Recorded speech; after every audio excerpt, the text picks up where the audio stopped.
Hi guys! Magandang araw! Medyo maaga nga kami nagising ni Yael ngayon, kaya inaya ko siya na lumabas at mag-dive. At ito na nga si baby, kapag ka sinasabihan siya na lalabas kami, siya na yung kumukuha ng tsinelas niya at automatic yan, pati sombrero niya.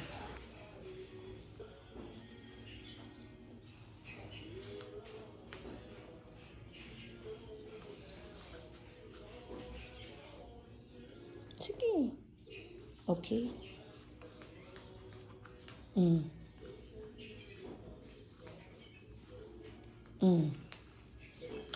Mommy. Mm.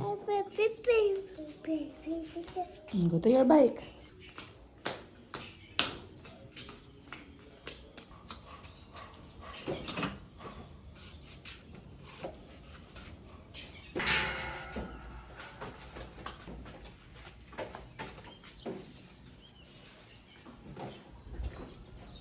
Bumili nga din muna kami ng candy sa nadaanan naming tindahan. Kapag kasi nilalabas namin siya, ay nako, ayaw na talaga niyang umuwi. Kaya ito muna yung paraan ko para hindi nga talaga kaming magkagulong dalawa. Nakailang ikot nga lang din kami, tapos umuwi na din para nga magluto naman ako ng almusal.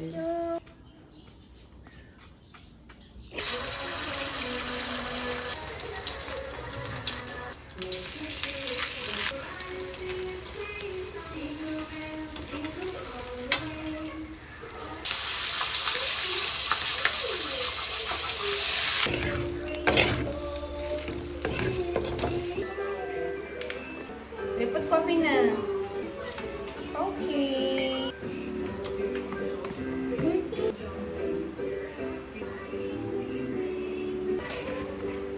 Oh. No. This one? You say pop. You ready?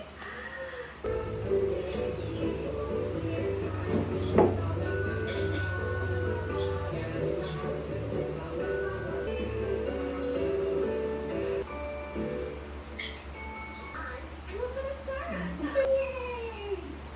You can also decorate the tree with the tree.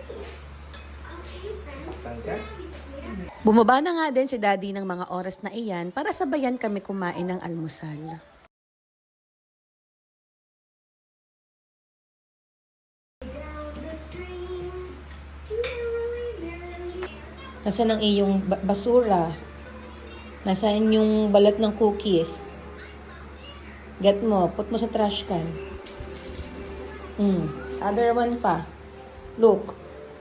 Go. Get mo, put mo sa trash can.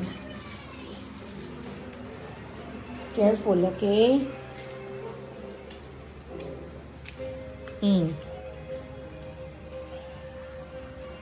It's okay. You put properly. Go. Yes, it's okay. No, it's not scary. Good job. Come here na.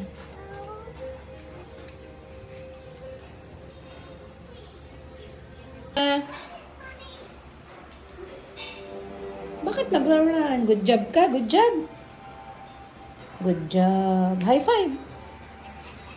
High five. Look at mama. High five.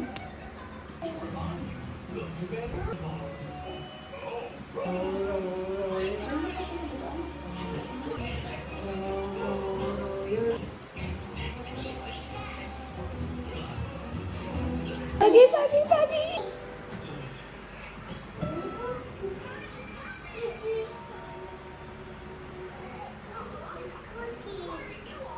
Ibigkis mo muna si daddy mo para bigyan ka ng cookies.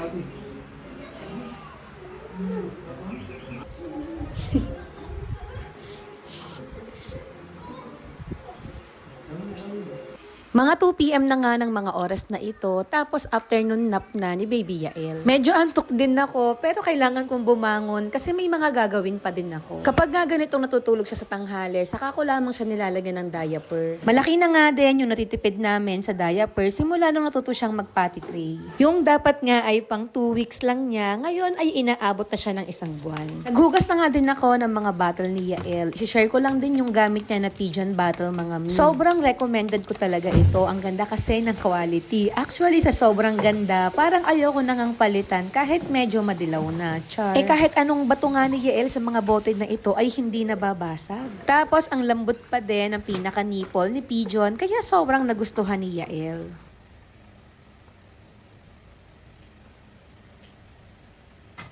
Pagkatapos ko nga na maghugas ng mga bote ni Bibi, ay lumabas naman ako para nga magwalis sa paligid namin. Madalas ginagawa ko talaga ito pagkagising. Lalo na kapag ka nauuna ako na bumangon kay Yael.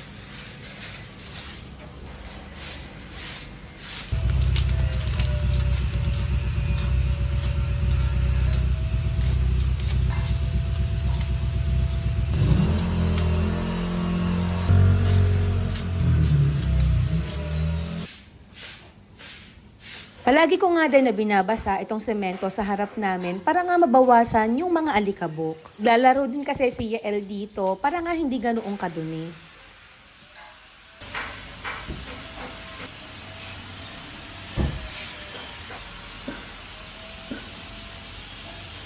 At ayun lang po ngayong araw. Salamat ho!